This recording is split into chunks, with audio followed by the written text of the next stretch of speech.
Fala aí, minha querida primeira série, beleza? Quanto tempo, meus amores? Saudade total de vocês. Hoje, mais um vídeo de filosofia entrando no ar. Vamos falar sobre ele, o Mano Totó. Professor, que Mano Totó? Vamos falar de cachorro? Claro que não! Vamos falar dele, de Aristóteles, o Totó. Sim, Aristóteles, que se destacou no cenário de Atenas, compondo com nada menos, nada mais do que ele, Sócrates e Platão, o trio de filósofos que representa o período clássico do pensamento filosófico grego. Em sentido mais amplo, esses caras não são pouca coisa não, beleza? Eles estabeleceram a base da cultura ocidental. Aristóteles ele foi discípulo de Platão, né? E permaneceu por cerca de 20 anos estudando lá na academia de Platão o pensamento filosófico platônico.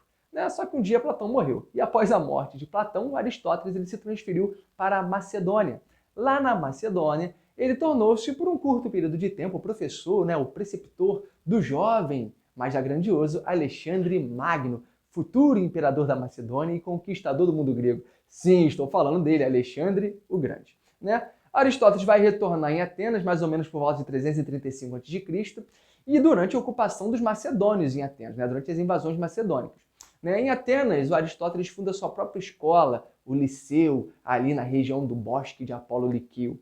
Nessa região, o Aristóteles desenvolve sua pesquisa filosófica partindo de um pressuposto de que a curiosidade humana é infinita e de que todo objeto é digno de ser analisado. Ele queria o conhecimento geral. Bacana? Então, para Aristóteles, a finalidade da filosofia é obter conhecimento, ou a ciência de todos os seres, que é compreender tudo aquilo que existe, das modalidades em que se realizam todas as ações e de todos os artefatos produzidos pelos seres humanos. Ele não quer pouca coisa não, ele quer muita. Então ele divide essa ciência em três. Vamos à primeira delas. São as ciências teoréticas, que investigam os seres que existem independentemente da participação humana. Respondem à pergunta, o que é? Vamos ver exemplos dessas ciências. São a física e a metafísica. Bacana, galera? Temos também as ciências práticas, que dizem respeito à conduta humana, que tem o quê? A sua finalidade em si mesma. Ou seja, que vai envolver as reflexões em torno ali da moral e da política, em torno ali da ética, do comportamento, das condutas humanas. E por último, mas não menos importante, temos as ciências produtivas, denominadas também de artísticas ou poéticas. Elas vão estudar as ações humanas que resultam na produção de uma obra, como a arquitetura, a pintura, a retórica, o próprio teatro. Então, Aristóteles vai apresentando, ao longo de sua obra, Metafísica, quatro diferentes caracterizações desse objeto, que é a metafísica que eu citei anteriormente. Ele diz o seguinte, olha, a metafísica, ela investiga a substância, indaga, pergunta o ser enquanto ser. Ela especula sobre as causas e os princípios primeiros de todas as coisas. Ela vai buscar a substância imóvel. Bacana? Então ele está aí explicando para vocês a metafísica.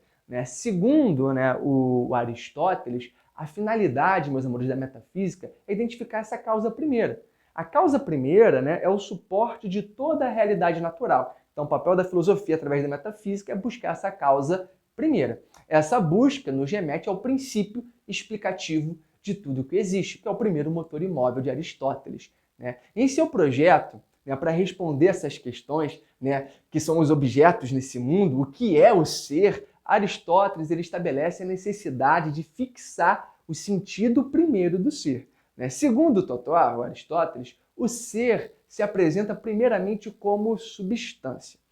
Então, dessa forma, a substância, que é a matéria-forma, ela revela-se como aquilo que é captado pela nossa experiência, expressando-se mediante a linguagem.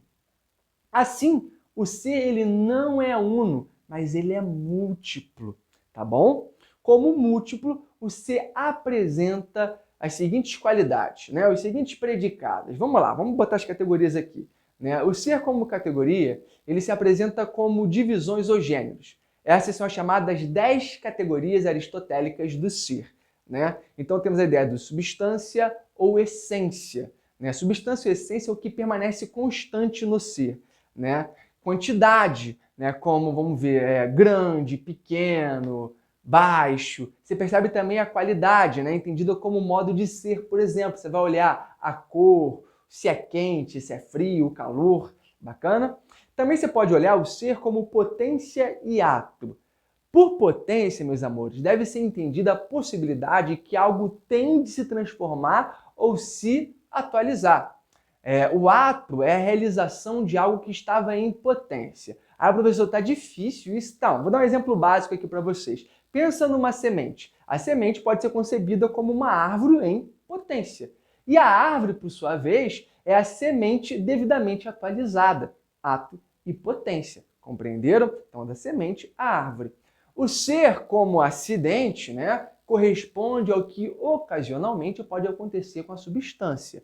Ou seja, não pertence à essência. Então, o acidente ele não pertence à essência, mas pode vir a ser. Por exemplo, Chicão, ele é careca, ele é calvo, para citar um exemplo. Isso é um acidente. Afinal, a calvície não faz parte da essência do Chicão. Isso é um acidente. Bacana? E também, por último, temos a ideia do ser como verdadeiro, que está ligada à capacidade própria da razão, à lógica, a capacidade que nós temos de conhecer as coisas da realidade como unidas ou separadas. Então, na concepção aristotélica, os dois primeiros modos do ser que eu trabalhei aqui, né, lembra? Categoria e potenciato, são estudados pela metafísica. Bacana? O terceiro, que é o acidente, por se tratar de algo, ou seja, acidental, não é essencial, não é objeto de nenhuma ciência, né? É um acidente. Então a gente não trata dessa forma. E o último, né, que é o verdadeiro, é o que pertence à lógica. Agora vamos a um exemplo para a explicação aristotélica da natureza do ser. Suponha que você queira construir uma casa. Para realizar essa tarefa, você contrata um construtor, traz um arquiteto, um pedreiro, não sei, que imediatamente pede todo o material necessário à edificação desse seu imóvel, dessa sua mansão, dessa belíssima casa na Taquara. Passado um tempo, você comprou tudo, vai até o local para saber como está a obra. E o construtor responde que já terminou. Afinal, o material solicitado está lá, tijolo, areia, cimento, tudo lá. Cimenta mole, cimento, está tudo lá entregue, devidamente depositado no seu terreno vazio. Você certamente falou o quê? Esse cara tá maluco, né? Que situação é essa? De fato, o material da construção está ali, está depositado no espaço que vai ser a casa, no terreno vazio. Mas será que isso torna possível a casa? A casa está ali? O que a gente pensa? Olha, para ser uma casa, o material adquirido precisa ser reunido de certo modo.